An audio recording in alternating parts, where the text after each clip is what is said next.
Hello students, आज की class में हम डिसोल्यूशन ऑफ पार्टनरशिप फॉर्म के क्वेश्चंस को सॉल्व करेंगे और मेमोरेंडम ऑफ बैलेंस शीट के भी बारे में जानेंगे कि डिसोल्यूशन में ये मेमोरेंडम ऑफ बैलेंस शीट होता क्या है।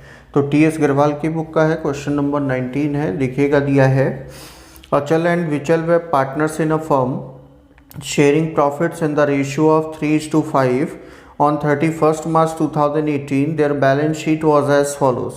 लाइबिलिटीज़ में कैपिटल दिया है अचल और विचल दोनों का, क्रेडिटर है एम्प्लॉयज़ प्रोविडेंट फंड है, एसेट्स में land and building machinery debtor cash at bank है। The firm dissolve on 1st April 2018 and the assets and liabilities were settled as follows. Land and building realized ₹4,30,000, debtors realized ₹2,25,000 with interest and ₹1,000 were recovered for bad debt written off last year। C point है there was an unrecorded investment which was sold for ₹25,000। D point है Vichal took over machinery at ₹2,80,000 for cash। और E point दिया है 50% of the creditor were paid ₹4,000 less in full settlement and the remaining creditors were paid full amount। Pass necessary journal entries for dissolution of the firm. Journal entry हमें पास करनी है। तो देखिए dissolution के लिए जब भी हम जर्नल एंट्री पास करते हैं तो सबसे पहला काम हमारा क्या होता है कि जितने भी एसेट्स और लाइबिलिटीज़ हैं उनको हम रियलाइजेशन अकाउंट में ट्रांसफ़र करके उनके अकाउंट को क्लोज करें। तो सबसे पहले हम एसेट्स अकाउंट को ट्रांसफ़र करेंगे, एसेट जितने हैं रियलाइजेशन अकाउंट में, और वो रियलाइजेशन अकाउंट के किस साइड में ट्रांसफ़र होते हैं, डेबिट साइड में। तो एंट्री क्या हो जाएगी, रियलाइजेशन अकाउंट डेबिट टू जितने भी एसेट्स हैं उन सारे एसेट्स को लिखेंगे। छोड़ना क्या है, कैश अगर है तो उसको नहीं ट्रांसफ़र करना है, बैंक है तो उसको नहीं ट्रांसफ़र करना है, किसी पार्टनर का कैपिटल या करेंट अकाउंट आ जाता है तो उसे नहीं ट्रांसफ़र करेंगे, और कोई एक्यूमुलेटेड लॉस या डिफर्ड रेवेन्यू एक्सपेंडिचर है तो उसे भी हम यहाँ पे ट्रांसफ़र नहीं करते हैं। तो हमारे पास है क्या क्या, लैंड एंड बिल्डिंग है। तो लैंड एंड बिल्डिंग अकाउंट कितने का दिया है हमको, 4 लाख रुपीज़ का है, तो 4 लाख रुपीज़ लिखेंगे। इसके बाद मशीनरी दिया हुआ है तो 2 मशीनरी अकाउंट, मशीनरी दिया है हमें 3 लाख रुपीज़ का तो 3 लाख लिख दिया। 2 डेटर्स दिया हुआ है तो डेटर्स अकाउंट, डेटर है हमारे पास 2,22,000 का, और फिर कैश एट बैंक है वो ट्रांसफ़र होना नहीं, टोटल करके लिखेंगे 4,3729 9,22,000 रुपीज़ हो गया। अब जितनी भी लाइबिलिटीज़ हैं उनको रियलाइजेशन के क्रेडिट में ट्रांसफ़र करना है, तो उसके लिए हमें छोड़ना क्या है, जैसे अगर कहीं वर्कमैन कंपनसेशन रिजर्व है तो जितना क्लेम हुआ उतना तो वर्कमैन कंपनसेशन रिजर्व का पैसा लिखा जाएगा, बाकी छोड़ देंगे, वो पार्टनर में डिस्ट्रीब्यूट होगा। ठीक है। और आपको कोई अगर जो है रिजर्व दे रखा, जैसे जनरल रिजर्व दे रखा या रिजर्व फंड दे रखा, कॉन्टीजेंसी रिजर्व दे रखा है, उसको नहीं लिखना है। किसी भी पार्टनर का खुद का लोन नहीं आएगा, वो अलग ही आता है। ठीक है, उसके लिए लोन अकाउंट प्रिपेयर होता है, पेमेंट हम करते हैं, वो लाइबिलिटी अलग से होती है। फिर इसके बाद अगर कोई यहाँ पे एक्यूमुलेटेड प्रॉफिट है यानी profit loss account credit balance है तो उसे नहीं लिखेंगे, पार्टनर का कैपिटल और करेंट अकाउंट नहीं लिखा जाएगा। इन्वेस्टमेंट फ्लक्चुएशन रिजर्व जरूर आएगा। ठीक है, ये ध्यान रखना। तो यहाँ पे हमें दे रखा है क्रेडिटर्स, तो क्रेडिटर्स अकाउंट डेबिट हो जाएगा, क्रेडिटर्स अकाउंट डेबिट, और क्रेडिटर दे रखा है कितने का, 1,79,000 रुपीज़ का। इसके बाद एम्प्लॉयज़ प्रोविडेंट फंड है तो employees provident fund account debit हो जाएगा, और ये दे रखा है 21,000 रुपीज़, और 2 रियलाइजेशन अकाउंट। टोटल ये कितना हो जाएगा, 2 लाख रुपीज़। ठीक है। अब यहाँ पे देखिए, एक बार प्लस करके देख लीजिए, 9,110 7,29110 और 1,112।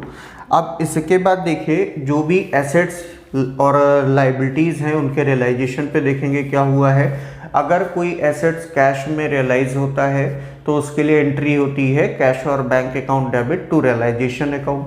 कोई पार्टनर अगर किसी एसेट से लायबिलिटी को ले रहा है तो उस पार्टनर का capital account debit to realization account. और अगर किसी क्रेडिटर के पेमेंट में दे दिया हमने एसेट्स को तो उसकी एंट्री नहीं करनी है। तो यहाँ पे दिया है लैंड एंड बिल्डिंग रियलाइज ₹4,30,000। और एक काम करेंगे कि हम यहाँ पे अलग अलग नहीं लिखेंगे, एक साथ सारा जोड़ के लिखेंगे। तो लैंड एंड बिल्डिंग कितने में रियलाइज हुआ? 4,30,000 में। इसके बाद आगे देख लें, डेटर रियलाइज हुआ कितने में? डेटर्स रियलाइज हुआ है 2,25,000 में। 1,000 बैड डेप रिकवर्ड है, बैड डेप रिकवर्ड है कितना? 1,000। इसके बाद दिया अनरिकॉर्डेड इन्वेस्टमेंट को सेल किया है कितने में? 25,000 में। और फिर इसके बाद विचल ने मशीनरी ली है, तो यहाँ पे मशीनरी इसने 2,80,000 में लिया जरूर है, लेकिन उसने उसके लिए कैश दिया। तो जैसे बाकी एसेट्स के कैश रियलाइजेशन पे लिखते हैं कि कैश में सेल हुआ, उसी तरीके से भी ट्रीट होगा। अगर पैसा नहीं देता विचल तब हम एंट्री करते हैं कि Vichal capital account debit to realization account, लेकिन पैसा दे दिया है तो इसलिए विचल से कोई मतलब नहीं है, हम उसके कैपिटल अकाउंट को डेबिट नहीं कर सकते। तो ये भी इसी में आ जाएगा।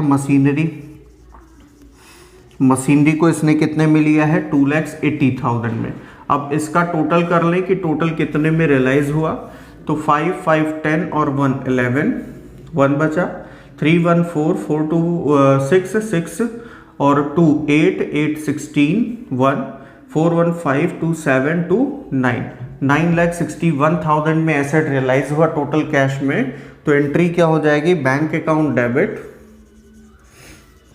और टू रियलाइजेशन अकाउंट कितना? 9,61,000। और फिर लायबिलिटी का पेमेंट किया है, तो लायबिलिटी के पेमेंट की एंट्री क्या होती है? Realization account debit to cash और बैंक अकाउंट।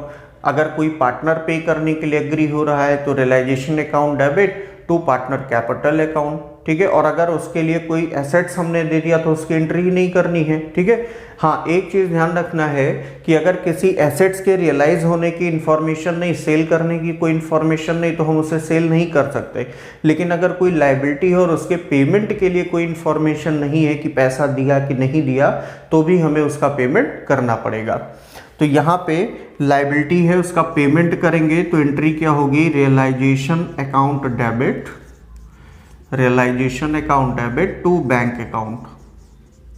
अब देखो यहाँ पे कौन कौन सी लायबिलिटी पे हुई। तो क्रेडिटर में बोल रहा है कि 50% क्रेडिटर का 4,000 कम पे पेमेंट किया। तो हमारे पास क्रेडिटर टोटल कितने का है? 1,79,000 का, ठीक है। तो इसका 50% कितना हो जाएगा? निकाल लो 50%।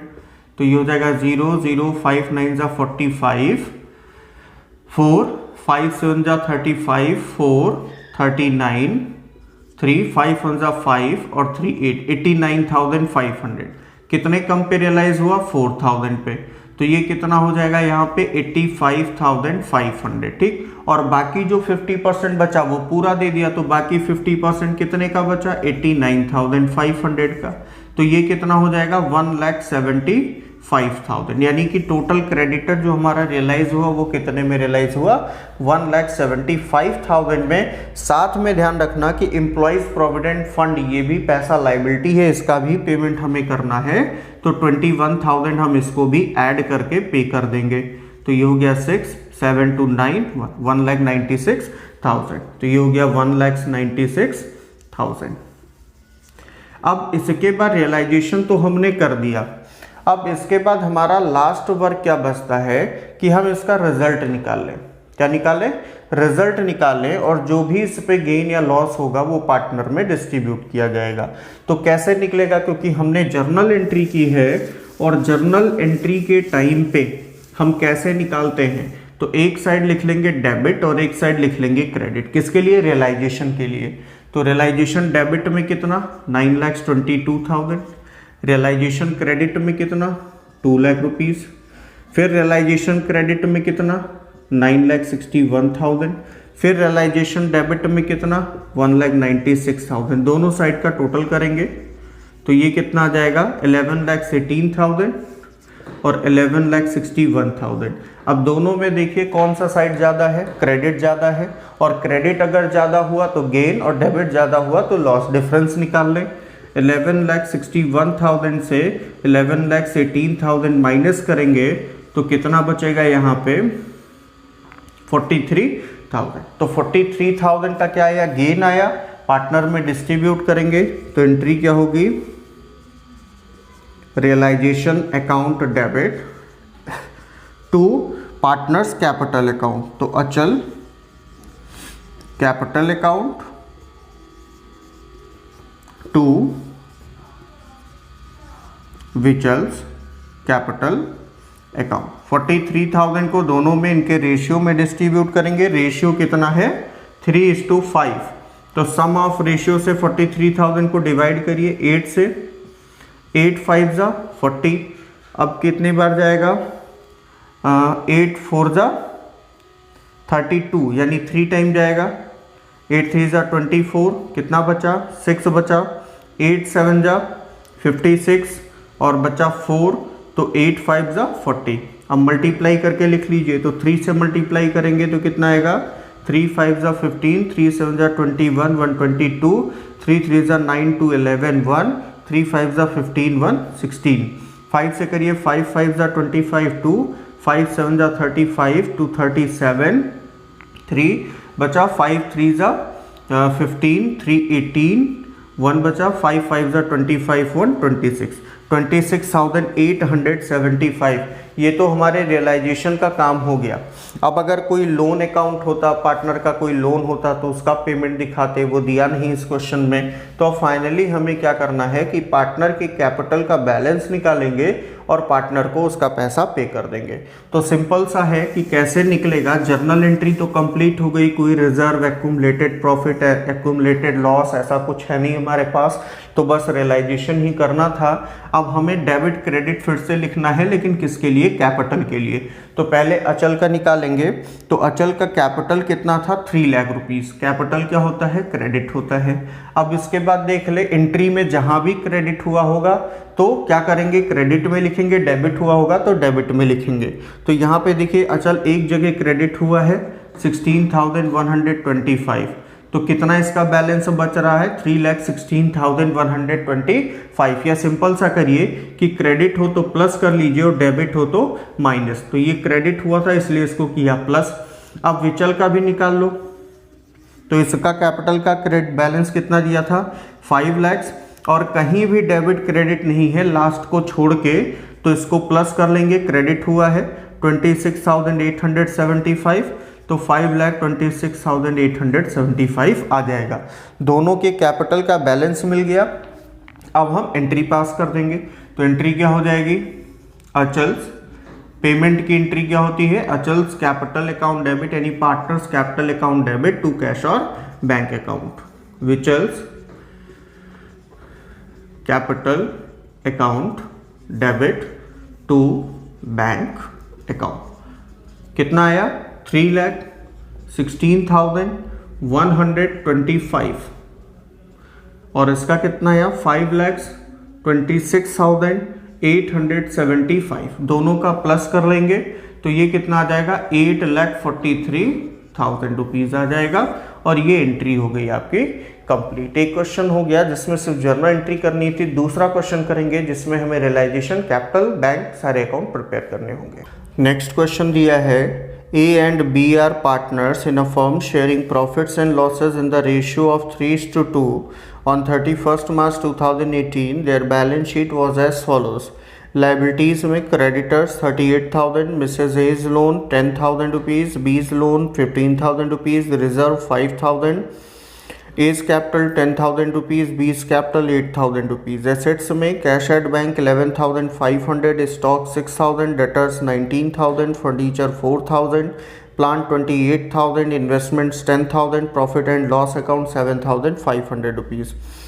The firm was dissolved on 31st March 2018 and both the partners agreed to the following. A took investment at an agreed value of rupees 8,000. He also agreed to settle Mrs. A's loan. B point दिया other asset realized as stock 5,000 rupees, debtor 18,500 rupees, furniture rupees 4,500, plant rupees 25,000। Expenses of realization came to rupees 1,600। D point है creditors agreed to accept rupees 37,000 in full settlement of their claims, prepare realization account, partners capital accounts and bank account. तो देखिए realisation account बनाने के लिए सबसे पहले हमें क्या करना होगा, जितने भी एसेट्स दिए हैं कैश, बैंक, पार्टनर का कोई कैपिटल अकाउंट एसेट्स में है, करेंट अकाउंट कोई एसेट्स में है, या कोई एक्यूमुलेटेड लॉस और डिफर्ड रेवेन्यू एक्सपेंडिचर है, उसको छोड़ के जितने भी एसेट्स हैं सबको डेबिट में। लाइबिलिटीज़ में कोई रिजर्व है, कोई एक्यूमुलेटेड प्रॉफिट है, या फिर आपको वर्कमैन कंपनसेशन रिजर्व दिया है लेकिन क्लेम के बाद अगर बचा है तो, और उसके बाद पार्टनर का खुद का लोन अकाउंट छोड़ के जितनी भी लाइबिलिटीज़ हैं वो सारे क्रेडिट में आएंगे। कैपिटल करंट यहाँ भी छोड़ना पड़ेगा। तो ट्रांसफ़र कर लेते हैं। सबसे पहले एसेट्स कैश एट बैंक आएगा नहीं, स्टॉक आएगा, तो टू स्टॉक अकाउंट, स्टॉक दिया है हमको 6,000 रुपीज़ का। डेटर्स है तो टू डेटर्स अकाउंट, डेटर हमको दिया हुआ है 19,000 रुपीज़ का। फर्नीचर है, फर्नीचर भी आ जाएगा, टू फर्नीचर अकाउंट कितने का, 4,000 रुपीज़ का। To plant, plant account, plant दिया हुआ है 28,000 का। और investment, to investment account, investment 10,000 का है। इसके बाद प्रॉफिट लॉस अकाउंट हो तो आएगा नहीं। इसके बाद लाइबिलिटीज़ में देखिए क्रेडिटर्स आएगा, बाई क्रेडिटर्स अकाउंट, क्रेडिटर्स है 38,000 रुपीज़ का। मिसेज एज लोन, देखिए पार्टनर का लोन कहाँ है, नहीं आएगा, बाकी अगर उसके फैमिली मेंबर, उसके स्पाउस का अगर लोन है तो वो आएगा। तो by Mrs A's loan account, क्योंकि आउटसाइडर लाइबिलिटी हो गया फैमिली मेंबर का। बाई बीज लोन अकाउंट नहीं आएगा, पार्टनर का खुद का लोन है। रिजर्व नहीं आएगा, ये पार्टनर में डिस्ट्रीब्यूट होगा। कैपिटल वैसे भी नहीं आता। तो इतनी चीज़ें हमें यहाँ पे ट्रांसफ़र करनी है। अब इसके बाद रियलाइजेशन के पार्ट को देखेंगे तो पहला पॉइंट ही दिया है, A took investment at an agreed value of rupees 8,000। A क्या कर रहा है, इन्वेस्टमेंट ले रहा है। तो कोई भी एसेट रियलाइज हो, चाहे पार्टनर ले रहा हो या फिर कैश में बिक रहा हो, वो क्रेडिट साइड में लिखेंगे रियलाइजेशन के। तो बाई जिसने लिया है उसका capital account is capital account, और ब्रैकेट में चाहो तो लिख दो कि इन्वेस्टमेंट लिया है इसने, और कितने में लिया, 8,000 रुपीज़ में। फिर इसने कहा कि he also agreed to settle Mrs A's loan. क्या कह रहा है कि मैं मिसेज ए के लोन का भी पेमेंट करूंगा, यानी लाइबिलिटी पे कर रहा है, और लाइबिलिटी का पेमेंट रियलाइजेशन के डेबिट में होता है। कैश में पे किया तो टू कैश और बैंक, अगर कोई पार्टनर पे करने के लिए कर रहा है तो उस पार्टनर का कैपिटल अकाउंट, तो two is capital account, bracket में दिखा देंगे मिसेज एज लोन, और मिसेज ए का लोन कितना है, 10,000। इसके बाद दिया है अदर एसेट्स रियलाइज्ड एज। अब एसेट्स रियलाइज हुआ है तो यहाँ पे लिखेंगे बाई बैंक अकाउंट, और जितने भी एसेट रियलाइज हुए हैं सबको लिखेंगे यहाँ पे। तो स्टॉक रियलाइज कितने में हुआ, 5,000 में। डेटर रियलाइज कितने में हुआ, डेटर्स 18,500 में। इसके बाद फर्नीचर, तो फर्नीचर रियलाइज कितने में हुआ, 4,500 रुपीज़ में। और प्लांट रियलाइज कितने में हुआ, 25,000 रुपीज़ में। और कोई एसेट रियलाइज हो नहीं रहा है तो जोड़ के बाहर लिख देंगे 5, 5, 10 और 5, 1, 6, 6, 4, 10, 8, 18, 18 और 5, 23, 2, 1, 3, 2, 5, 53,000 रुपीज़। इसके बाद क्या दिया है, expenses of realization came to rupees 1,600। तो एक्सपेंसेस का पेमेंट करेंगे तो डेबिट साइड में दिखाएंगे टू बैंक अकाउंट एक्सपेंसेस 1,600। फिर इसके बाद इसने कहा creditor agreed to accept rupees 37,000 in full settlement of their claim, यानी क्रेडिटर एक ही लाइबिलिटी थी पे करने के लिए, मिसेज ए का, तो ये पे करने के लिए एग्री हो रहा है, तो इसका पेमेंट दिखा देंगे टू बैंक अकाउंट। किसका पेमेंट किया, क्रेडिटर्स का। 37,000 में। तो ये पेमेंट हो गया। अब इसका हम क्या करेंगे, टोटल कर लेंगे, ठीक है। तो टोटल जब करेंगे तो देखेंगे किस साइड का टोटल ज़्यादा है, तो पहले क्रेडिट का टोटल कर लें।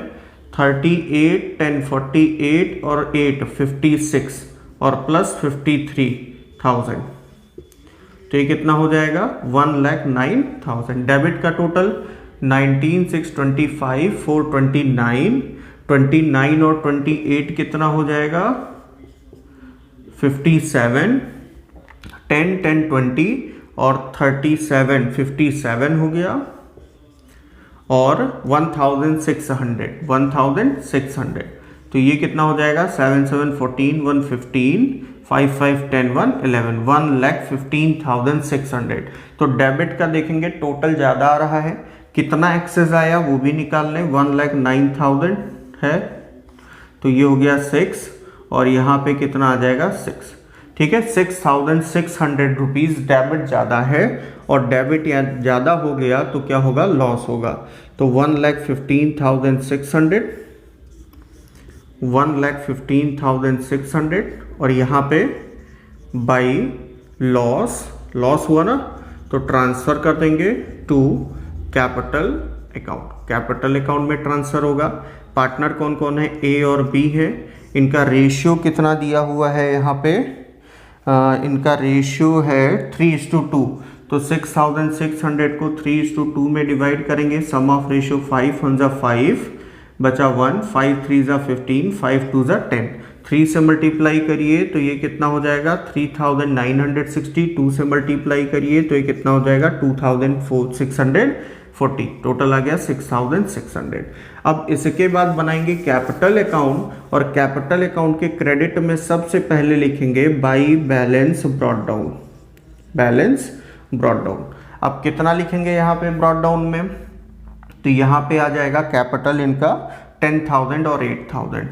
अब इसके बाद अगला काम क्या है, हमें ये देखना है कि कोई रिजर्व एक्यूमुलेटेड प्रॉफिट तो नहीं दिया है। अगर होगा तो डिस्ट्रीब्यूट कर देंगे क्रेडिट में। कोई भी अगर एक्यूमुलेटेड लॉस है तो वो डेबिट में इनके रेशियो में आ जाएगा। तो यहाँ पे हमारे पास रिजर्व है 5,000 का बाई रिजर्व अकाउंट 5,000 का है और 3:2 में बटेगा तो 3,000 और 2,000 आएगा।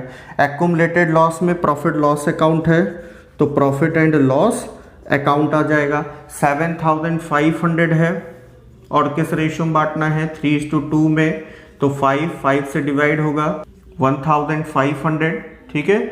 और 1,500 इंटू 3 कितना हो जाएगा 4,500 और इसका हो जाएगा बी का 3,000। ये हो गया।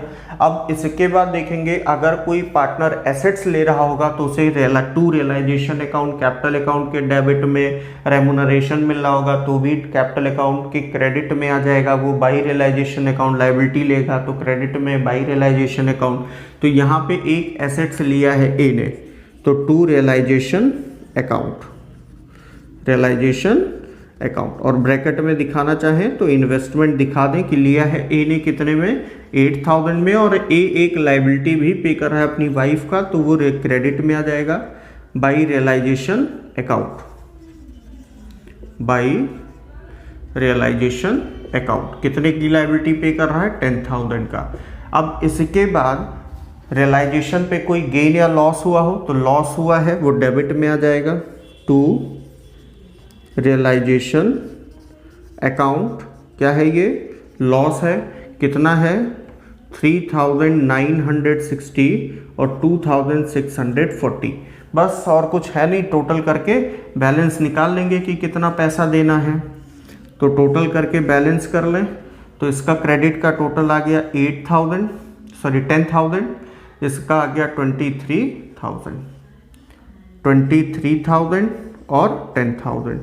अब यहाँ पे इसका बैलेंस निकालिए इनका तो कितना हो जाएगा ये 8, 4, 12, 3, 15, 16,460 माइनस कर दीजिए 23,000 से तो ये कितना आ जाएगा 6,540 आ गया।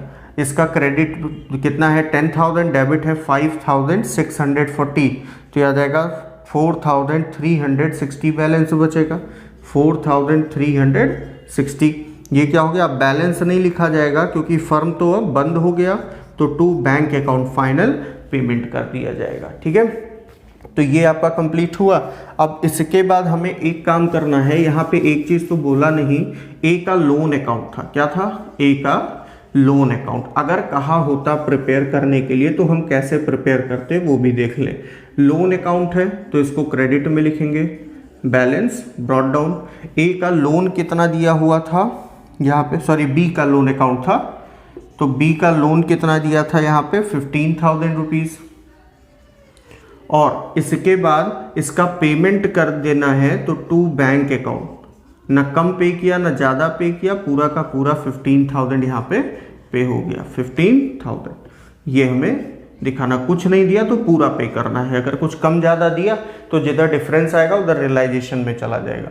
तो अब बैंक अकाउंट प्रिपेयर करें तो जो बैलेंस स्टार्टिंग में दे रखा है हमको उसको लिखेंगे डेबिट साइड में, बैलेंस ब्रॉट डाउन। कितना दे रखा है 11,500। अब डेबिट में क्या आएगा और क्रेडिट में क्या आएगा, जितने भी पैसे आए हैं चाहे वो पार्टनर से आए, एसेट्स को बेच के आए, वो सारा डेबिट में आएगा। तो to realization account, to partner से आया तो पार्टनर कैपिटल अकाउंट, और एसेट्स लायबिलिटी से अगर पैसा आया गया है तो वो क्या होगा रियलाइजेशन अकाउंट। तो कितना आया 53,000। और कहीं से तो पैसा आया नहीं है, हमने पेमेंट किया, क्या पेमेंट किया है, एक्सपेंस का पेमेंट, क्रेडिटर का पेमेंट, लोन का पेमेंट और कैपिटल का पेमेंट करना है। तो बाई रियलाइजेशन अकाउंट,